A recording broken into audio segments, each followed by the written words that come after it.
बिस्मिल्लाहिर्रहमानिर्रहीम। This is Shamas Hussain. Welcome to my channel Amna investing hub. उम्मीद करता हूँ आप तमाम दोस्त खैरियत से होंगे और आप लोगों की इन्वेस्टिंग जर्नी भी बहुत अच्छी चल रही होगी। आज की जो वीडियो है वो रिस्क मैनेजमेंट के ऊपर है।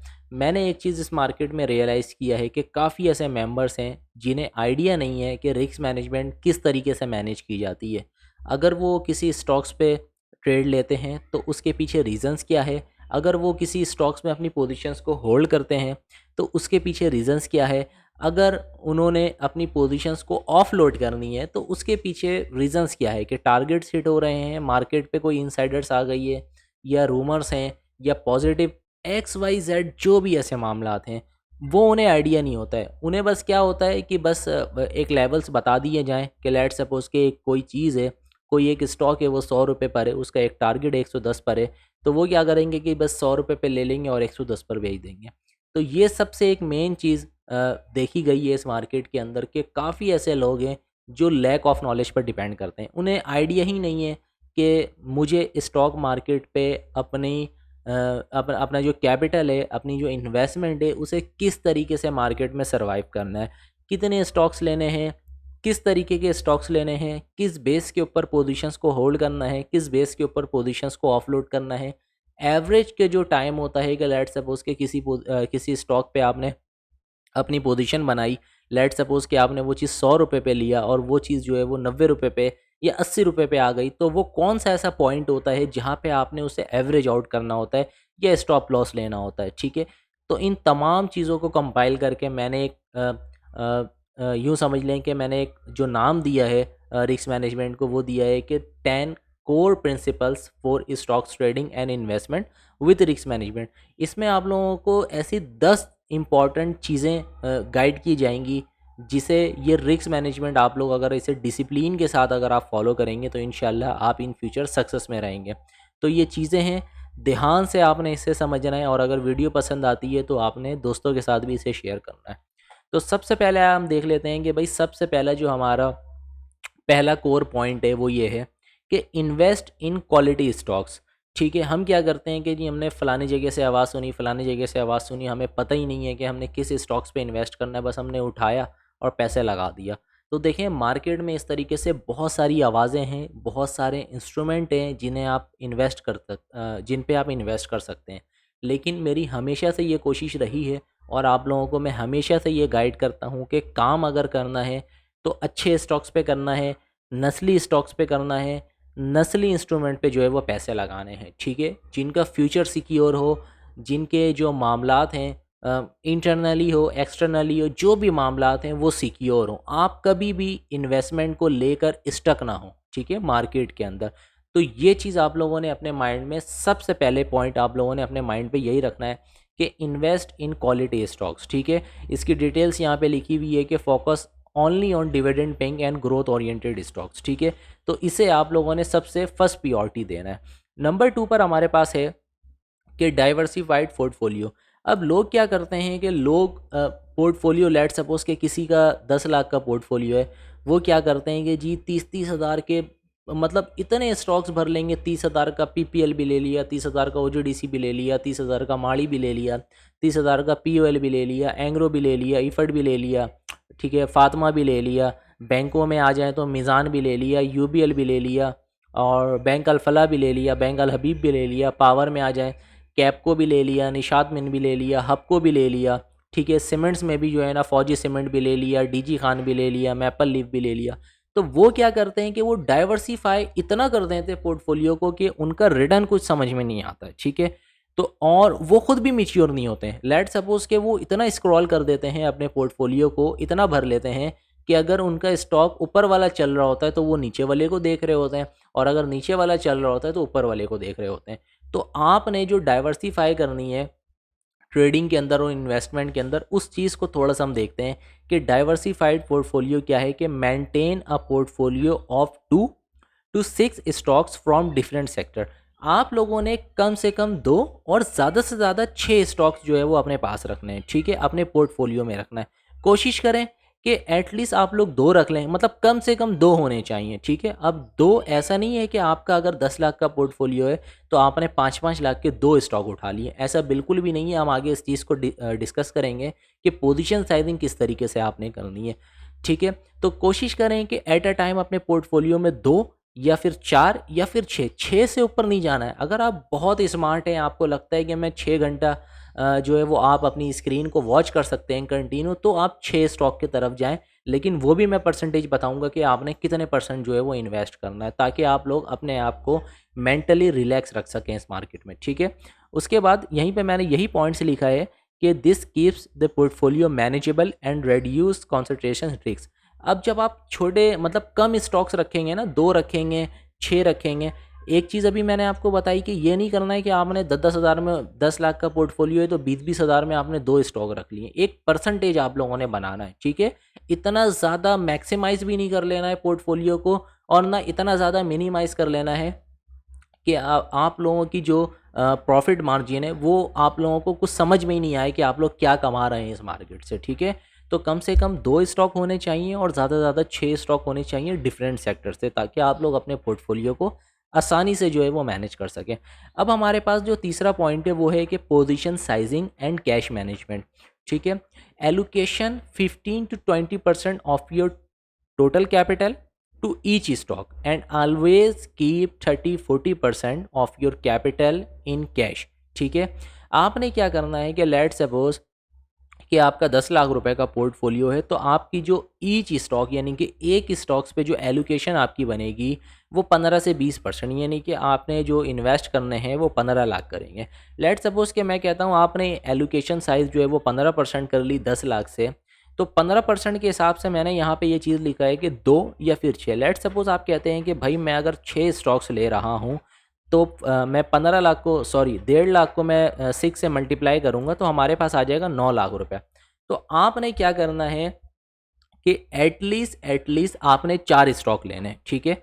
अब आप यहाँ पे जब 15 लाख से 15% से इंटू 4 स्टॉक आप लेंगे इंटू 4 तो 6 लाख आ गए। लेट सपोज़ कि आपका जो है वो 10 लाख का पोर्टफोलियो है, तो आपने 6 लाख इंजेक्ट कर दिया, तो आपके पास 40% यानी कि 4 लाख रुपए जो है वो कैश इन हैंड आ गया। अब ये 4 लाख रुपए ज़रूरी क्यों है? ठीक है, यहाँ पे ये पॉइंट्स मैंने ऐड किया है कि this reserve allows you to capitalise on opportunities during market correction. अच्छा, ये जो 40% या 30% मैं जो आप लोगों से कैश होल्ड करवाता हूँ ना, ये इसीलिए करवाता हूँ, कैश रिज़र्व इसीलिए करवाता हूँ कि एट लीस्ट अगर मार्केट में कोई अच्छी अपॉर्च्युनिटी आती है, मार्केट में करेक्शंस होती है, या आप लोगों ने जो 10% 15% जो आप लोगों ने स्टॉक्स लिए हुए थे, जो आप लोगों ने 15-15% के स्टॉक्स लिए हुए थे, उससे अगर एवरेज आउट करने की ज़रूरत पड़े तो एटलीस्ट आपके पास पीछे 30-40% जो है वो कैश होना चाहिए। तो position sizing and cash management का हमारा जो मेन रिस्क मैनेजमेंट के जो क्राइटेरिया में आता है वो यही है कि एलोकेशंस आपने 15 से 20% रखनी है। 20% पे आप ना जाएं, अगर आप बहुत स्मार्ट है तो आप 20% पे जाएं, ठीक है। वैसे आप 15% तक इनफ होती है। 15% से अगर आप 4 स्टॉक भी लेके आप अपने पोर्टफोलियो पे रखते हैं तो आपकी इन्वेस्टमेंट जो है वो 60% की हो जाएगी एट अ टाइम मार्केट में, और 40% आपके पास जो है वो कैश इन हैंड हो जाएगा, ठीक है। तो ये एक पोजीशन साइजिंग और कैश मैनेजमेंट का एक क्राइटेरिया है, ठीक है। कैश हमारे पास 30-40% उस सूरत में काम आता है कि आपके पास जो अपॉर्चुनिटी होती है मार्केट करेक्शंस पे, उससे आप उस अपॉर्चुनिटी को अवेल कर सकते हैं, ठीक है। अब यहाँ पे मेन जो चीज़ है हमारे पास, फोर्थ पॉइंट है, वो है फेज्ड बाइंग सेलिंग स्ट्रेटेजी। आपने क्या करना है कि लेट सपोज कि आपने 1.5 लाख रुपए लगाया, और आपने इस चीज़ को ध्यान पे रखना है कि start with 50% of your plan position on the initial entry. Let suppose कि आपने जहन बनाया कि भाई मैं अपने जो मेरा अकाउंट है, ठीक है, उस पे आप एक स्टॉक पे आप 15% पैसे लगाएंगे, ठीक है। अब 15% में से लेट सपोज के 1.5 लाख रुपए बनते हैं, तो आपने फर्स्ट टाइम क्या करना है कि 50% पैसे लगाना है, ठीक है। जब बाइंग जोन आप लोगों को दी जाती है कोई भी स्टॉक की, तो लेट सपोज कि मैंने यहाँ पे आप लोगों को बाइंग जोन दी भाई 100 रुपये से लेके आप 105 रुपये के रेंज में आप बाई करें, तो ये जो 5 रुपये का जोन है ना, तो आपने क्या करना है कि लेट सपोज कि आपको प्राइस अगर 105 पे मिल रही है, तो आप यहाँ पे लेट्स सपोज़ कि आप लगाना चाह रहे थे कि भाई आप 1000 शेयर्स लेना चाह रहे थे, तो आप क्या करेंगे कि यहाँ पे आप अपनी क्वांटिटी जो है वो 500 ऐड करेंगे, यानी कि 52,500 रुपये आप इन्वेस्ट करेंगे। जो आपकी फ़र्स्ट इन्वेस्टमेंट होगी 15% की, जो आपकी फ़र्स्ट इन्वेस्टमेंट होगी वो आपकी होगी 50%, कि start with 50% of your plan positions on the initial entry.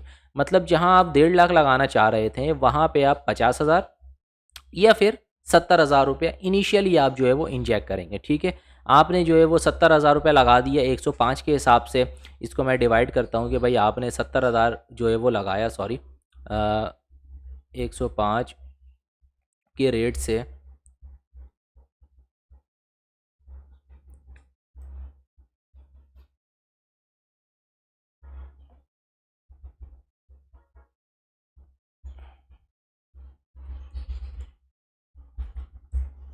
जी, ये देखें यहाँ पे आपने जो है वो 70,000 रुपये जब इंजेक्ट किया तो आपने 105 रुपये पे आपने 666 शेयर्स जो है वो ख़रीद लिए। थोड़ा सा जो है वो कीबोर्ड काम नहीं कर रहा था तो इस वजह से टाइम लगा। लेट्स सपोज़ कि आपने जो है वो 170,000 रुपये से आपने 666 शेयर्स ख़रीद लिए। अभी भी आपके पास 350 से 400 शेयर्स लेने की बाइंग पावर जो है वो आपके पास होनी चाहिए। ठीक है? अब यहाँ पे मैंने जो लिखा हुआ है कि start with 50% of your plan position on the initial entry. ठीक है, आपने यहाँ पे 50% पैसा लगा दिया। उसके बाद जो मेन पॉइंट है हमारे पास कि use the remaining 50% to add on dips. अब आप क्या करेंगे कि 105 और 100 रुपये के रेंज पे जो चीज़ आपको बताई गई थी वो आपने 105 रुपये पे तो आपने 70-75 हज़ार रुपये लगा दिए। 650 शेयर्स ले लिया। अब लेट सपोज़ कि वहाँ से 4% जो है वो प्राइजेस नीचे आती हैं, मतलब कि 100 रुपये पे आ जाती हैं, तो आप वहाँ पे अपना 50% और ऐड करेंगे। ठीक है, 50% डिप। ठीक है, यहाँ पे जब आप ऐड करेंगे तो आपकी जो प्राइजेस है वो एक अच्छी एवरेज पे जो है वो कॉस्ट आ जाएगी। यहाँ पे वही पॉइंट्स मैंने लिखा है कि when prices decline due to rumours और short term negative news. Let suppose कि आपने कोई चीज़ 105 पे लिया, थोड़ी सी उसकी नेगेटिव न्यूज़ आई या मार्केट में थोड़ी सी जो है वो करेक्शंस हुई, वो एक चीज़ 100 रुपये पे आ गया, तो आपने यहाँ पे 50% पोजीशंस और ऐड कर लिया। यहाँ पे जो हमारे पास फेस्ड बाइंग और सेलिंग स्ट्रेटजी है वो हमारे पास बहुत मैटर करती है कि आपने पर स्टॉक पे पहले 15% लगाने का सोचा, उसके बाद उस 15% को आप जो लगा रहे हो वो 50-50% करके लगा रहे हो। सबसे इम्पॉर्टेंट रिस्क मैनेजमेंट बाइंग और सेलिंग की होती है। ठीक है, मार्केट के ऊपर। अच्छा, उसके बाद मैंने यहाँ पे क्या पॉइंट्स लिखा है कि this discipline approach is a key success factor for investor and trader. ठीक है, ये वाली जो डिसिप्लिन होती है ना, ये आपको समझ लें कि आपकी जो सक्सेस मार्जिन है वो बढ़ा देती है। ठीक है, एवरेज कॉस्ट अच्छी आ जाती है आपके पास, और जब आप उस पोजीशंस को होल्ड करते हैं तो आपको एक अच्छा प्रॉफिट मार्जिन जो है वो बच जाता है। 5वें नंबर पे हमारे पास जो पॉइंट है वो है कि trade on technical levels not emotions. अब लोग क्या करते हैं कि भाई वो इमोशंस पे, लेट सपोज कि कोई स्टॉक ऊपर जा रहा है वो कहते हैं कि भाई फटाफट बेच दो, या कोई स्टॉक नीचे आ रहा है वो कहते हैं भाई फटाफट जो है वो और ख़रीद लो। ये इमोशंस पे आपने काम नहीं करना है। यहाँ पे क्या लिखा हुआ है कि अवॉइड इम्पल्सिव ट्रेड। जो भी स्टॉक्स के अंदर इम्पल्सिव मूव आती है उसे आपने अवॉइड करना है। ठीक है, avoid impulsive trades based on positive news. मतलब किसी भी स्टॉक की कोई पॉजिटिव न्यूज़ लगी और उसके अंदर एक इम्पल्सिव मूव आया और आप पता चला कि आपने जो स्टॉक्स लिए हुए थे अपने पर्सनली, आप उसमें से एग्जिट करके उस जो है वो चलती ट्रेन पे आप चढ़ गए। अब वो चलती ट्रेन पे आप चढ़ तो गए लेकिन आप उससे उतर नहीं सकते हैं। ठीक है, अब जब उतरेंगे या तो आप कभी कदार जब आपका शॉर्ट लग गया तो आप मुनाफे पे उतरेंगे, और अगर आपका शॉर्ट नहीं लगा तो आप जो है वो वहाँ पे लॉस पे उतरेंगे। तो आपने अवॉइड करना है impulsive trade based on positive news. ठीक है, follow a simple rule, buy on rumours and sell on positive news. आपने एक सिंपल सी स्ट्रेटजी फॉलो करनी है। वो क्या है कि भाई जब भी नेगेटिव न्यूज़ लगे या रूमर्स हैं मार्केट में, उससे आपने चुपचाप से उठा के रख लेना है। हमने क्या किया लास्ट टाइम, जो हमारे प्रीमियम मेंबर्स हैं हमने क्या किया कि जब बजट का मामला चल रहे थे, बजट के मामला, तो उस पे ऑटो में बहुत नेगेटिव न्यूज़ चल रही थी कि इतने टैक्स लग जाएंगे, इंपोर्ट के इतने हैं, 18 से इतना हो जाएगा, 1800 सीसी वाली गाड़ियों पे इतने टैक्स है। मतलब जिसके पास आसान अल्फाजों में कहूँ, जितनी मुँह उतनी बातें बस। हमने वहाँ पे अल्हम्दुलिल्लाह गैल को और साज़गार को साजियो को बहुत अच्छे लेवल्स पे हमने एक्यूमुलेट किया और हमने बहुत अच्छे लेवल्स पे प्रॉफिट बुकिंग भी की। आप हमारे सोशल मीडिया के पेज पे जाके स्क्रीनशॉट अटैच है, उसे आप देख सकते हैं। ठीक है, तो 5वें नंबर पे जो हमारे पास स्ट्रेटेजी थी वो ये थी कि trade on technical levels not emotions. Rumours पे आपने बाय करना है, पॉजिटिव पे सेल करना है। अभी आप देखें हमने क्या किया कि ऑयल एंड गैस चलेगा चलेगा, हमने पहले से लेके रख लिया, अब जब वो चला तो हम बेच दिए। ठीक है, हमने क्यों बेचे, हमें अल्हम्दुलिल्लाह बहुत अच्छे प्रॉफिट्स जो है वो उस पर बच रहे थे। अब छठे नंबर पे जो पॉइंट्स आ जाती है, आई थिंक वीडियो थोड़ी सी लंबी हो रही है, 15 मिनट की हो गई है। तो छठे नंबर पे जो है वो पॉइंट्स है वो ये है कि understand smart money concept SMC, learn about market structure, liquidity grabs, order blocks, and corrective versus impulsive moves. There are no shortcut or quick gain in the stock market. Discipline and patience are essential. अब यहाँ पे आप बात मेरी समझें कि बंदा क्या करता है कि लेट सपोज कि कोई वो एक ट्रेड लेता है, 100 रुपये पे कोई चीज़ लेता है और वो टारगेट रखता है कि मैं 105 रुपये पे बेचूंगा। अब जब वो 100 से 98 पर आता है ना, तो वो उसके हाथ पांव कांपने लग जाते हैं। हालाँकि वो एक कॉन्सेप्ट होता है, वो मार्केट का स्ट्रक्चर है। मार्केट में देखें जब भी स्टॉक्स के अंदर मूवमेंट आनी होगी, सबसे पहले आपका स्टॉक्स ऊपर भी जाएगा, नीचे भी जाएगा, थोड़ी-सी वो अपने मतलब अपने अंदर वो लिक्विडिटी क्रिएट करेगा, ठीक है? कोई भी स्टॉक्स ने जब भी ऊपर जाना है, तो वो सबसे पहले नीचे आएगा, एक चीज़ मेरी आपने याद रखनी है।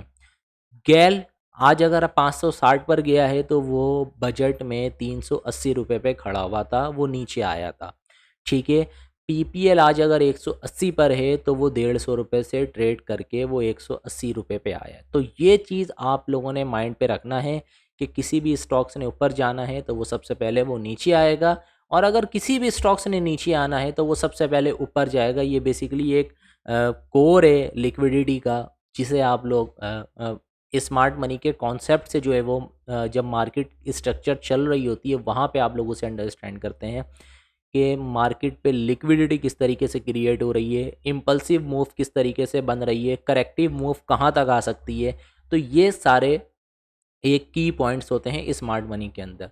यहाँ पे मैंने एक मेन पॉइंट्स लिखा है कि देयर आर नो शॉर्टकट्स और क्विक गेन। ये चीज़ नहीं रखना है कि भाई मैंने आज स्टॉक लिया और वो कल बढ़ जाएगा या परसों बढ़ जाएगा या 1 घंटे में बढ़ जाएगा। यहाँ पे स्टॉक मार्केट में कोई ऐसी जो है वो समझ लें कि कोई ऐसा जादू नहीं है जो आपको बोले कि भाई ये क्विक गेन दे सकता है। अगर आपसे ये क्विक गेन की कोई भी बातें कर रहा है including me, they are manipulating you.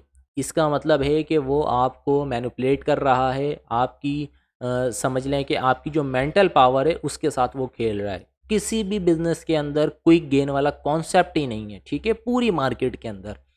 तो इन चीज़ों से आपने अवॉइड करना है। 7वें नंबर पर है फैक्टर इन एक्सटर्नल इन्फ्लुएंसेस।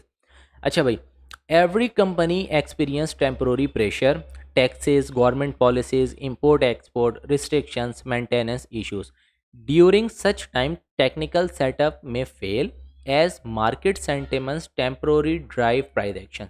यहाँ पे क्या होता है कि भाई हर कंपनी जो भी एक बिज़नेस रन करती है उसे गवर्नमेंट की पॉलिसीज़, इंपोर्ट एक्सपोर्ट, टैक्सेस, कोई रिस्ट्रिक्शंस, कोई मेंटेनेंस को लेके कोई भी एक्स वाई जेड जो है वो मामलात आ रहे होते हैं। तो वहाँ पे क्या होता है कि जो आपने प्लान किया हुआ होता है, आपने जो टेक्निकल सेटअप बनाया हुआ होता है, वो आपके फेल हो जाते हैं और वहाँ पे मार्केट सेंटिमेंट्स काम करती है। लेट सपोज के मैंने ये देखा कि भाई गैल है, उसकी 400 रुपये की सपोर्ट थी, लेकिन वो सपोर्ट 400 रुपये की तोड़ के 380 पर आ गया। तो उसके पीछे मैं रीज़न देखूंगा कि भाई क्या हुआ है। ऑब्वियस सी बात है, बजट के अंदर टैक्सेस के मामला चल रहे थे तो उस वजह से पैनिक क्रिएट हो रहा था।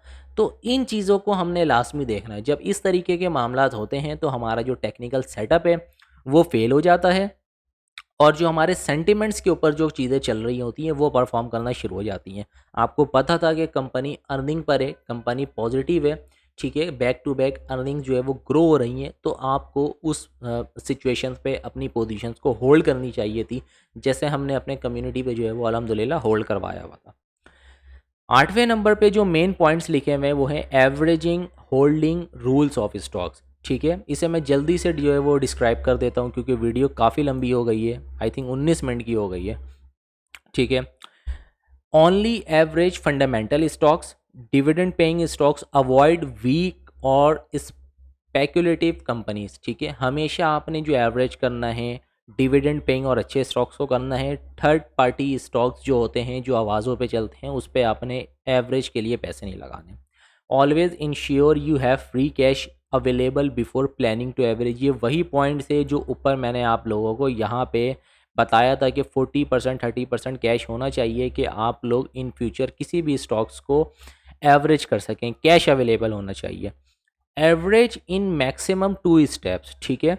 फर्स्ट स्टेप मतलब जो भी आपकी प्राइस है, first at 6 to 12% decline from your initial entry. Let suppose कि आपने कोई चीज़ जो है वो 112 पे ली और वो चीज़ 106 105 पर आ गई, तो जब आपकी इनिशियली एंट्री प्राइस से 6 से 12% नीचे आ जाए, तो वहाँ पे आपने जो है वो अपनी पोजीशंस को ऐड करनी है। या फिर second at the deeper support zone, जहाँ पे उसका सपोर्ट बन रहा होगा वहाँ पे अपनी पोजीशंस को ऐड करनी है। लोग क्या करते हैं कि जी लेट सपोज कि कोई एक चीज़ 100 पे ख़रीदा, वो 99 पर आया या 98 पर आया, उन्होंने दोबारा उठा के बाय कर लिया। ये कॉन्सेप्ट नहीं रखना है। कम से कम उसे 6 से 10% नीचे आने दें, फिर आप जाके जो है वो अपनी पोजीशंस को एवरेज आउट करें। ये बेस्ट एवरेज आउट का ऑप्शन होता है, ठीक है। यहाँ पे एक एक 2-2 रुपये नीचे ना एवरेज करना है, ना एक एक 2-2 रुपये ऊपर सेल करना है। तो प्रॉपर डिसिप्लिन एवरेज आउट का जो पोजीशन है हमारा, वो इस पर डिपेंड करता है कि जब 6 से 10% आपकी पोजीशंस नीचे आ जाए बाइंग प्राइस से, आपने वहाँ पे एवरेज आउट करना है, ठीक है। Do not our expose a single stocks beyond 20 से 25% of your total portfolio while averaging. अब आपने ऐसा नहीं करना है कि मैंने आपको यहाँ पे एक पॉइंट बताया था कि भाई आपने 15% लगाना है, तो जब आप 15% लगाएंगे तो एटलीस्ट आप दोबारा इस पे जो एवरेज करेंगे वो 10% पे करेंगे, ठीक है। जब आप इसको 10% करेंगे तो मैक्सिमम आपका जो पोर्टफोलियो का परसेंटेज है वो 25% चले जाएगा। तो यहाँ पे मैंने यही पॉइंट्स को ऐड किया है कि भाई 20 से 25% से ज़्यादा अपने पोर्टफोलियो का हिस्सा नहीं रखना है एक स्टॉक्स के अंदर, उसे आप होल्ड कर लें। या तो जो ऊपर मैंने बताया है कि अगर इनमें से कोई भी ऐसे मामलात हैं, कोई टैक्सेस हैं, कोई ऐसे मामलात हैं, उस बेस पर हैं, तो आप पोजीशंस को होल्ड कर लें, ठीक है। ऐसा नहीं है कि आपने पूरा ही पोर्टफोलियो एक ही स्टॉक्स के अंदर एवरेज करने में लगा दिया, होल्ड कर लिया उसे, और आप लेके बैठे हुए, पता चला पूरी मार्केट चल रही है और आपका स्टॉक ही नहीं चल रहा। तो ये इस चीज़ से आपने डेफिनेटली अवॉइड करना है, ठीक है। उसके बाद हमारे पास एक पॉइंट आता है कि अवॉइड एवरेजिंग और holding during major negative company specific news, fraud, bankrupt, risk. यहाँ पे आपने उस स्टॉक्स को कभी भी होल्ड नहीं करना है कि भाई लेट सपोज के पीएसएक्स ने नोटिस दे दिया, लेट सपोज के डब्ल्यूटीएल है वो जो है वो भाई वो कंपनी बंद होने वाली है, तो आपने ज़बरदस्ती फिर उसको लेके नहीं बैठना है कि भाई कंपनी भी बंद होने वाली है, फ्रॉड हो गया है, बैंकरप्ट हो गया है, फिर आपने वहाँ पे अपनी पोजीशंस को ऑफलोड कर देनी है। वहाँ पे एवरेज नहीं करना है, ठीक है। वो मन तक आप लोगों ने नहीं चलानी है। अगर किसी कंपनी की कोई नेगेटिव न्यूज़ आ गई, इसको छोड़ के ये वाली जो चीज़ है ये एक टेम्प्रोरी है। लेकिन कोई कंपनी मतलब कि वो दिखा रही है कि भाई वो कंपनी 2 नंबर है, तो मैंने आपको पॉइंट्स क्या बताया था। सबसे पहला पॉइंट कि 2 नंबर कंपनी या ऐसी कंपनी में कभी भी पैसे नहीं लगाना है जहाँ पे आपको स्टक होने के चांसेस हों। वक्ती परेशानी हो रही है कोई मसला नहीं है, लेकिन आप स्टक हो जाओगे परमानेंट, ये सबसे बड़ा जो है वो मसला है, ठीक है। तो आपने इस पॉइंट से जो है वो लाजमी इस पॉइंट को फॉलो करना है। उसके बाद आता है हमारे पास averaging should be part pre plan strategy, not a reaction to panic.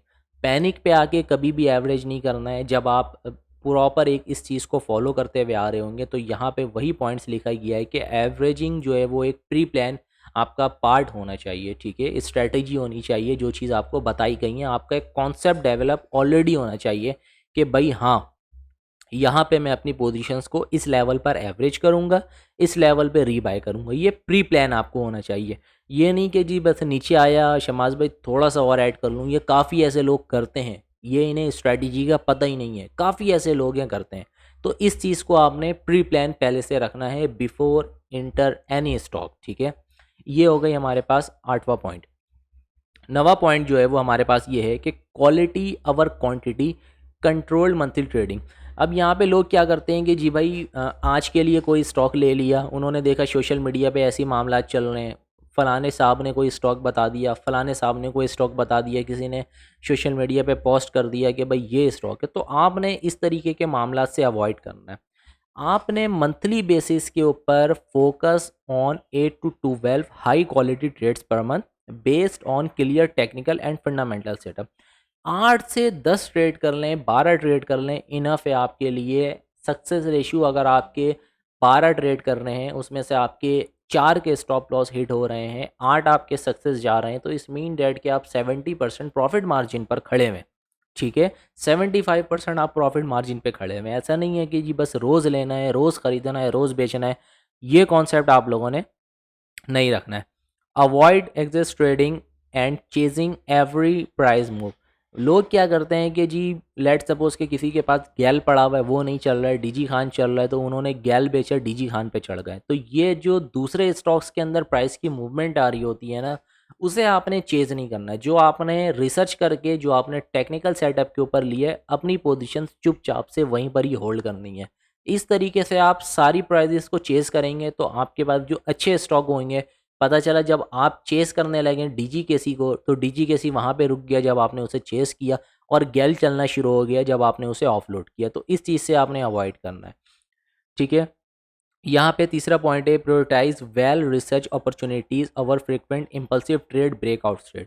कोशिश करनी है कि कोई भी अच्छे स्टॉक्स की जब तक पोजीशंस ना मिले, ब्रेकआउट ना हो, वहाँ पे आप जो है वो ट्रेड पोजीशन अपनी ना लें। वेल रिसर्च ट्रेड होनी चाहिए। ठीक है, wait for clear technical setups and strong fundamental opportunities.